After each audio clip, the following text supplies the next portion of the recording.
Salam, selamat pagi saudara yang dikasihi oleh Tuhan. Kita berjumpa kembali di dalam renungan harian GP Kris Pangkal Pinang bersama saya Guru Injil Eber. Mari kita siapkan hati kita untuk mendengarkan firman Tuhan. Mari kita berdoa. Bapa kami yang di surga, kami bersyukur kepadamu untuk anugerah-Mu dalam hidup kami.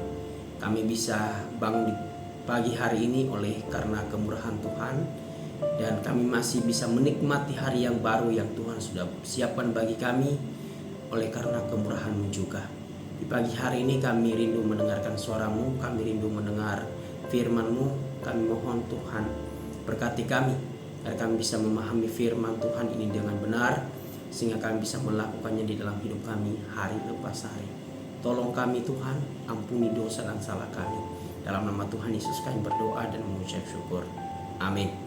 Firman Tuhan hari ini terambil dari Lukas pasalnya yang pertama, ayatnya yang pertama sampai ayatnya yang keempat, bunyinya demikian. Theophilus yang mulia, banyak orang telah berusaha menyusun suatu berita tentang peristiwa-peristiwa yang telah terjadi di antara kita, seperti yang disampaikan kepada kita oleh mereka yang dari semula adalah saksi mata dan pelayan firman. Karena itu, setelah aku menyelidiki segala peristiwa itu dengan seksama dari asal mulanya, aku mengambil keputusan untuk membukukannya dengan teratur bagimu, supaya engkau dapat mengetahui bahwa segala sesuatu yang diajarkan kepadamu sungguh benar. Saudara yang dikasihi oleh Tuhan, tema kita hari ini adalah menyelidiki dengan seksama. Injil Lukas kemungkinan besar ditulis oleh Lukas, teman sekerja Paulus. Meskipun tidak ada bukti hitam di atas putih bahwa Lukas adalah penulis Injil ini, tetapi dari tradisi dari mulut ke mulut mengatakan bahwa Lukas penulis Injil ini. Juga kita memperhatikan beberapa istilah-istilah yang dipakai oleh Lukas, yaitu istilah-istilah kedokteran yang digunakan dalam Injil ini, seperti demam, tubuh penuh kusta, seorang yang mati tangan kanannya, dan lain sebagainya. Ini sesuai dengan profesi Lukas sebagai tabib atau dokter pada masa itu. Dan jika memang Lukas yang menulis Injil ini, Lukas bukanlah seorang Yahudi, dan dia satu-satunya penulis di Perjanjian Baru yang bukan Yahudi. Ini berarti Tuhan kita bisa memakai siapapun untuk menyatakan maksud-maksud dan rencananya bagi kita atau bagi dunia ini, asalkan orang-orang itu sungguh-sungguh hidup dan ada di dalam kebenaran. Lukas meyakinkan Theophilus yang adalah penerima Injil ini tentang apa yang dulunya mereka telah pelajari atau mereka telah dengar dari orang lain tentang Yesus Kristus yang adalah Tuhan, dan mengatakan bahwa itu benar. Sehingga Lukas pun mengambil keputusan untuk membukukan dengan teratur, dan supaya Theophilus mempercayai Injil itu sebagai kebenaran. Saudara yang dikasihi oleh Tuhan, untuk membukukan Injil Lukas ini hingga akhirnya bisa dipercaya, Lukas melakukan penyelidikan dengan seksama dari mereka yang disebut sebagai saksi mata, supaya kita yang membaca Injil ini sampai sekarang tidak ada keraguan-raguan di dalam hati kita. Dan kita juga percaya bahwa Allah turut bekerja dalam penyelidikan dan pembukuan Injil Lukas ini. Allah mengilhamkan segala hal kepada Lukas, sehingga semua yang tertera dalam Injil Lukas adalah kebenaran Allah. Allah yang menyampaikan itu kepada Lukas, sehingga yang membukukan dalam Injil Lukas. Saudara yang dikasihi oleh Tuhan, kita belajar dari Lukas bagaimana kerinduannya menggali dan menyelidiki semua yang berhubungan tentang Yesus. Ini kerinduan yang jarang kita temukan dalam kehidupan orang percaya.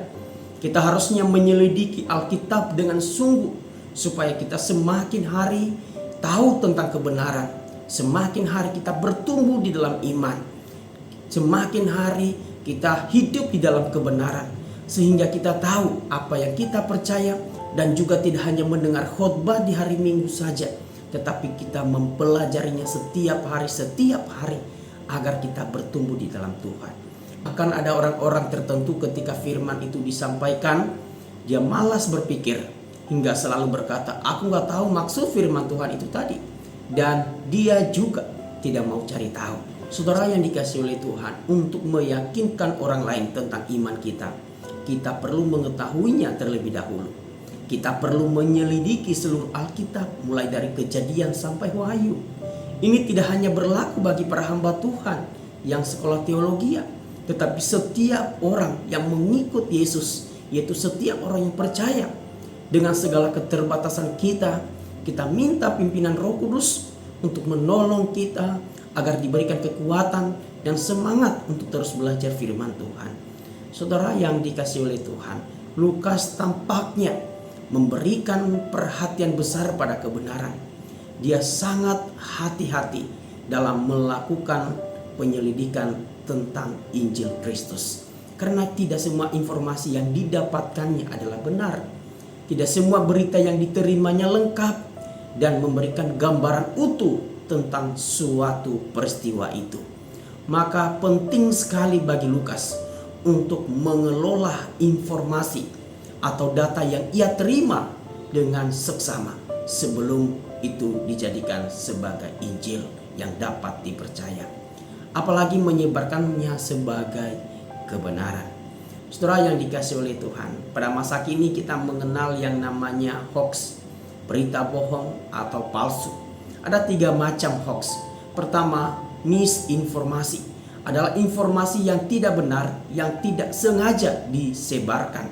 Kedua, disinformasi adalah informasi yang tidak benar, yang sengaja dibuat dan disebarkan untuk menyesatkan orang lain. Ketiga, malinformasi adalah informasi yang memiliki unsur kebenaran tetapi dikemas sedemikian rupa untuk merugikan pihak-pihak tertentu. Dengan belajar dari Lukas bahwa kita perlu menerapkan prinsip kehati-hatian, kewaspadaan dalam hidup ini. Ketika kita menerima informasi tentang hal tertentu, terutama informasi yang baru kita dengar, ada baiknya kita perlu menyelidikinya dengan seksama terlebih dahulu. Jangan dibalik dengan menyebarkan terlebih dahulu baru diselidiki. Itu akan menimbulkan kekacauan dan merugikan banyak pihak. Apalagi yang kita sebarkan berhubungan dengan hal-hal rohani. Kita tahu bahwa zaman sekarang ini begitu banyak ajaran-ajaran yang tidak sehat, ajaran-ajaran yang palsu. Kadang-kadang itu melintasi media sosial kita dan kita menyebarkan tanpa mengelola ajaran itu terlebih dahulu, apakah itu sesuai firman Tuhan atau tidak. Maka celakanya kita menjadi informa yang tidak benar. Jangan kita terburu-buru menanggapi setiap peristiwa itu dengan penuh emosi. Jangan terpancing karena judulnya yang heboh, hingga tanpa sadar kita menyebarkan berita hoax atau berita palsu. Marilah kita saring dengan benar informasi-informasi yang kita dapatkan, supaya apapun yang kita sampaikan ke orang lain adalah kebenaran. Terpujilah Kristus, Tuhan Yesus memberkati.